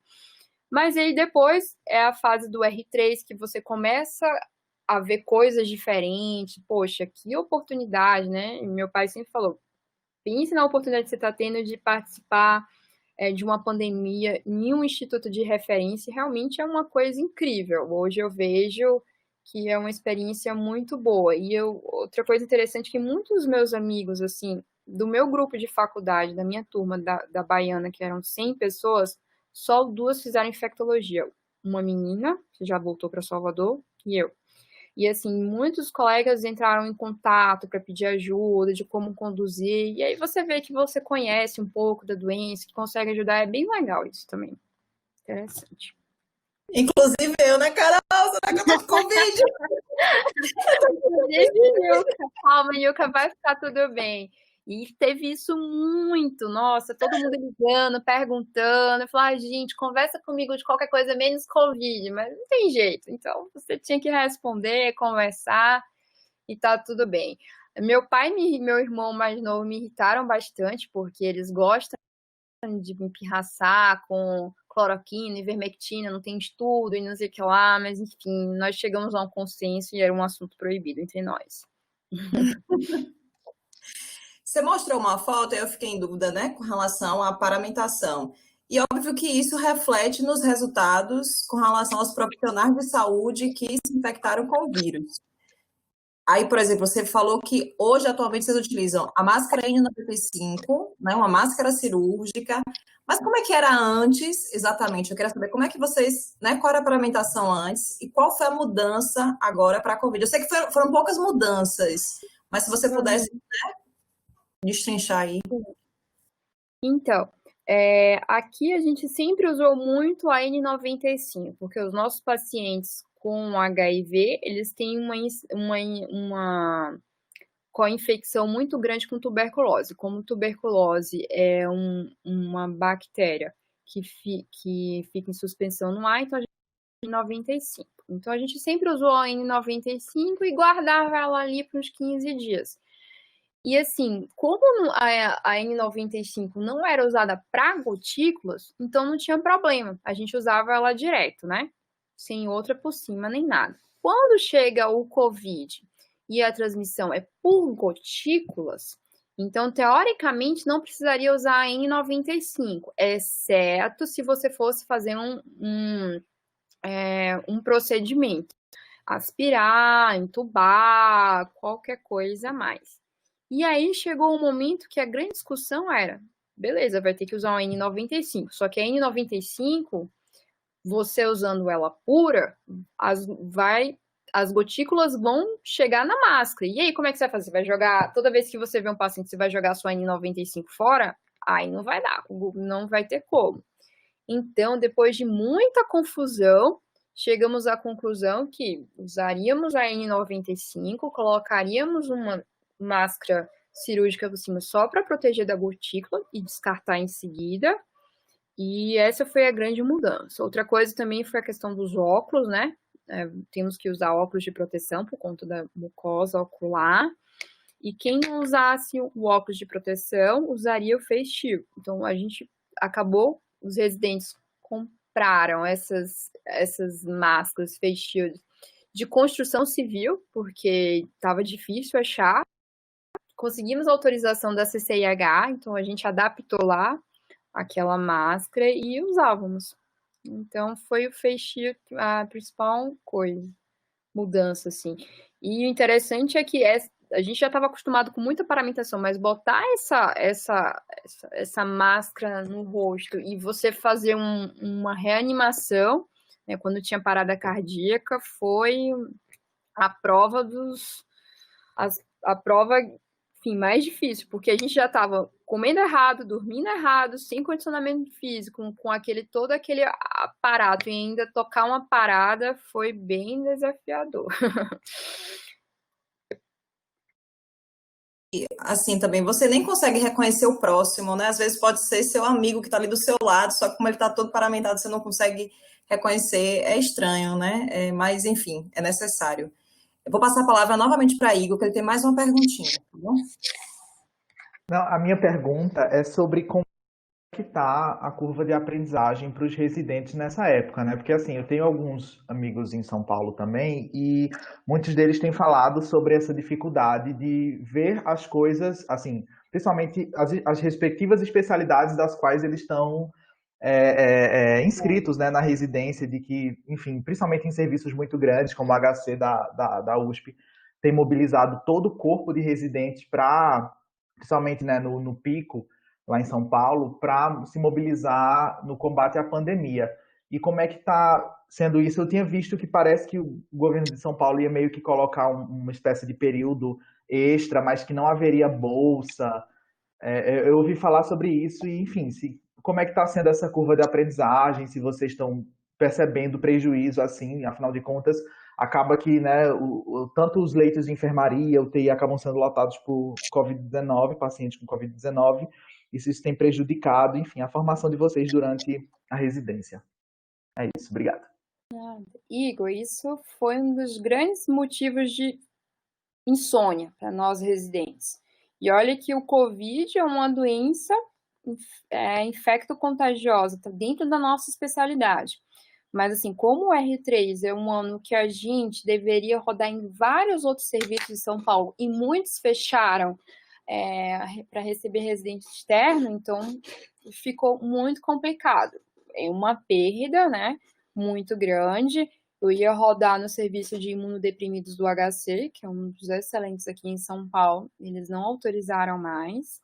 Então, a gente vai acabar procurando outros serviços que recebam paciência, é o que temos.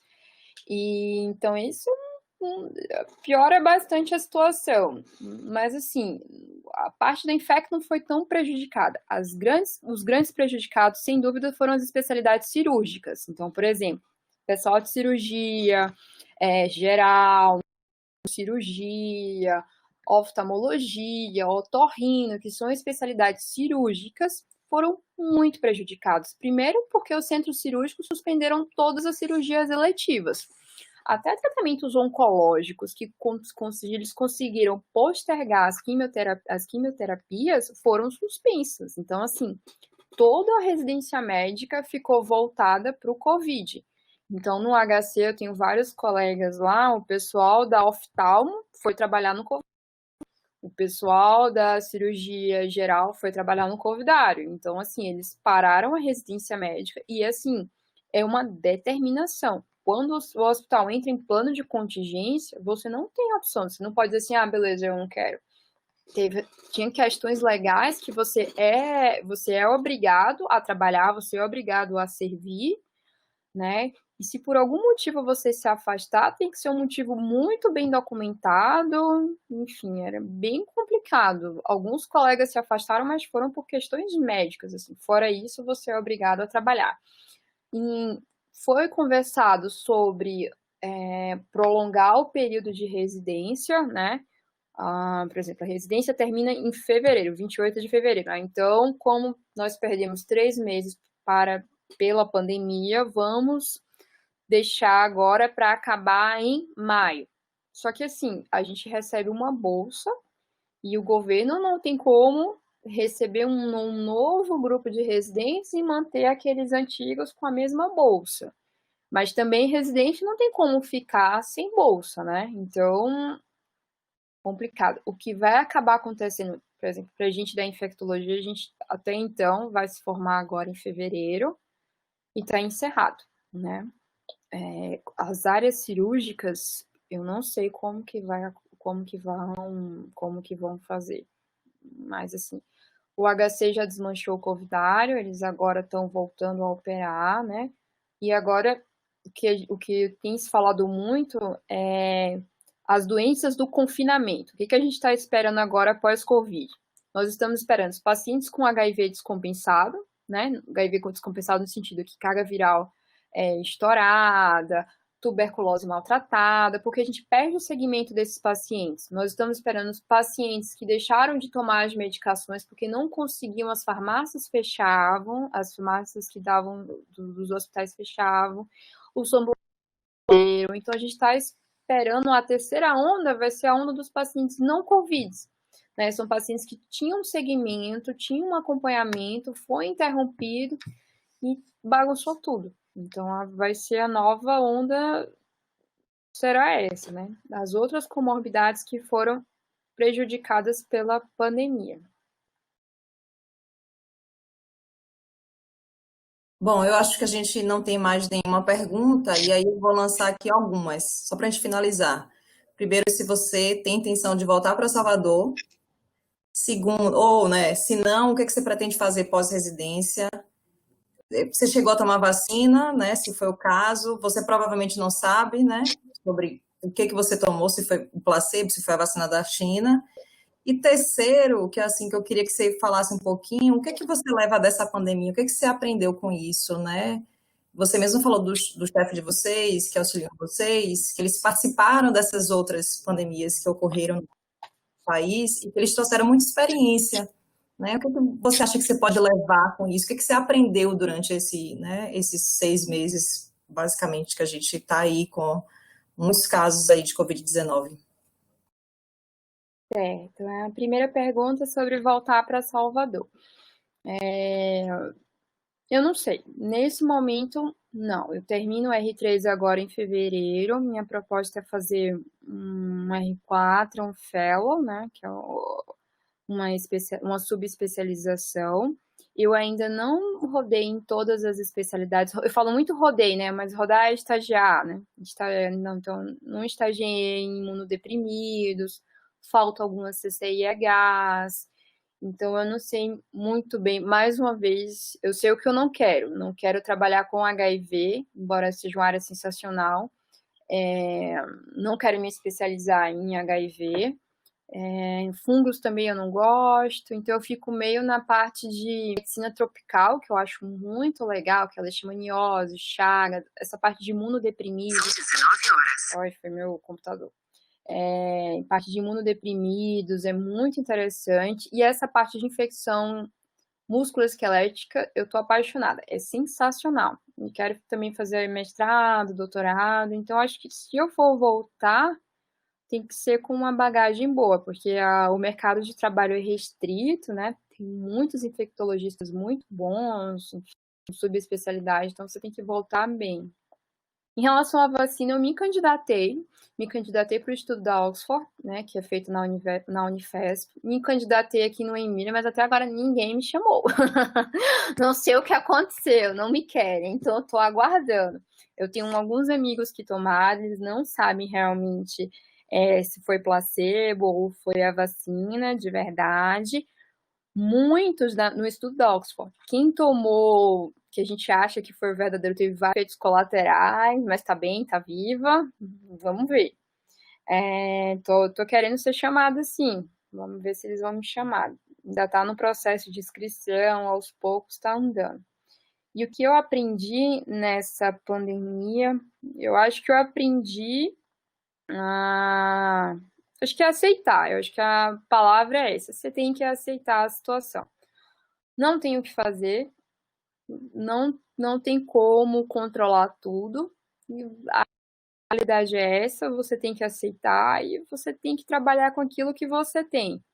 Então, eu não tenho mais o HC para estagiar, paciência. Eu não tenho mais como recuperar entre aspas, né? Como voltar esses 3 meses de estágio. Então, eu tenho que aceitar e fazer o melhor que eu puder a partir do que eu tenho. E uma coisa também que eu aprendi muito é ser educada. Eu acho que é educada no sentido de quando a gente estava na linha de frente, todo mundo está estressado, todo mundo está revoltado, todo mundo. Eu vi meus professores super estressados, que imagina, eu sou residente, mas eles eram chefes, né, de serviços, então é o tempo todo mundo em cima o que fazer. Então, pessoas que eu nunca vi estressadas, desequilibradas, entre aspas. Um dia que um chefe meu xingou, eu fiquei assustada, assim, sabe? Todo mundo ficou muito sobrecarregado. Então, a gente aprendeu a ser educado. Você tem que falar baixo, você tem que aceitar, você tem que respeitar, você tem que tentar acalmar a situação e também, principalmente em relação aos familiares. Porque a partir do momento que você diz, a partir de agora você não pode ver seu familiar, é muito difícil.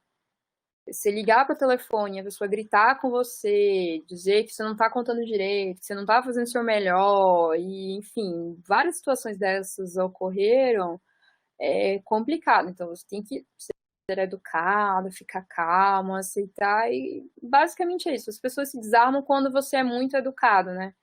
Quando você fala, não, tudo bem, a senhora tem razão, tudo, aí elas teve muito isso, assim, com a pandemia, das pessoas estarem muito estressadas e você ter que aprender que quem tem que ser calmo agora é você, não dá para ser de outra forma.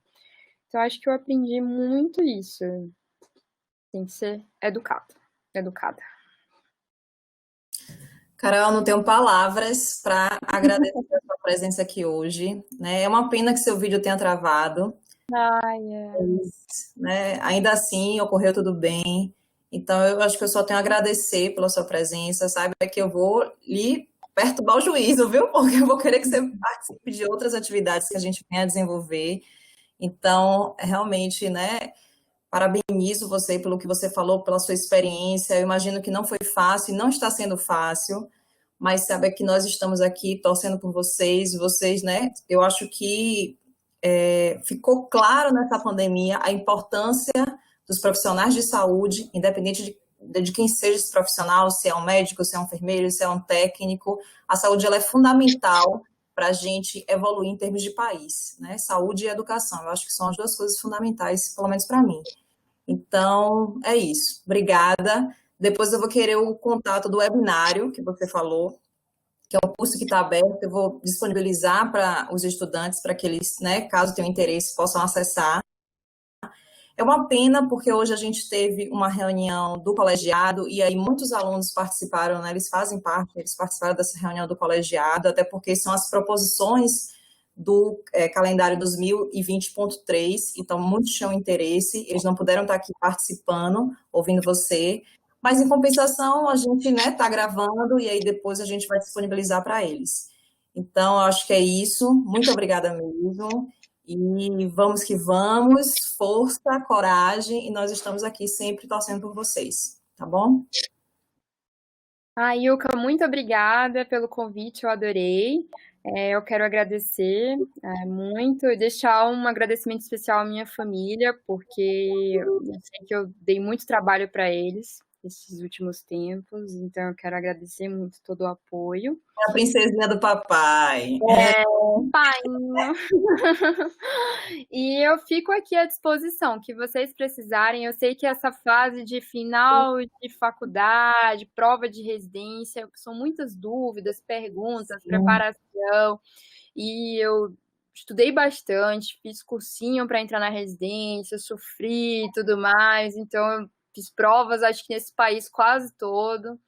Então, o que vocês precisarem para tirar dúvida, estou aqui. O Emílio também está de portas abertas. Lá a gente recebe os internos. O que vocês precisarem de ajuda, eu estou aqui para isso. Podem contar comigo. Eu deixei meu e-mail aí para quem quiser entrar em contato. Pode mandar que eu respondo. Tá bom. Então, pessoal que está aqui assistindo a gente, né, boa noite. E depois a gente manda por e-mail esses contatos. A questão do webinário também, se vocês tiverem interesse em participar, né, especificamente o webinário de lá, do Instituto Emílio Ribas. Enfim, é isso. Amanhã, não se esqueçam que a gente tem mais um último webinário para poder finalizar. Igor, você pode falar amanhã? Oi, sim, a gente vai ter amanhã, gente, o encontro a partir das 18 horas com a professora Jailda Neri e depois às 19, 19h30 mais ou menos, com a professora Yanga, tá? A gente vai reenviar amanhã o artigo sugerido pela professora Joilda para ser lido e discutido na palestra dela, certo? Mas assim, ele já foi enviado, eu salvo engano ontem, eu não sei, gente, é porque a gente envia tanto e-mail e desculpa se a gente encheu a caixa de entrada de vocês, tá? É porque para desencargo, a gente, por desespero, a gente acaba enviando vários e-mails. Então, enfim. E é isso, encontro amanhã. Espero que todos compareçam. Se possível, leiam o texto. E é isso. E agradecer de novo a Carolina. Foi incrível a palestra. Eu gostei muito. Foi inspirador para mim também, que cogito a área. Então, enfim, foi maravilhoso. Muito obrigado, de verdade. Tá bom, então eu vou encerrar a sessão. Tchau, pessoal, e boa noite. Boa noite. Tchau, tchau.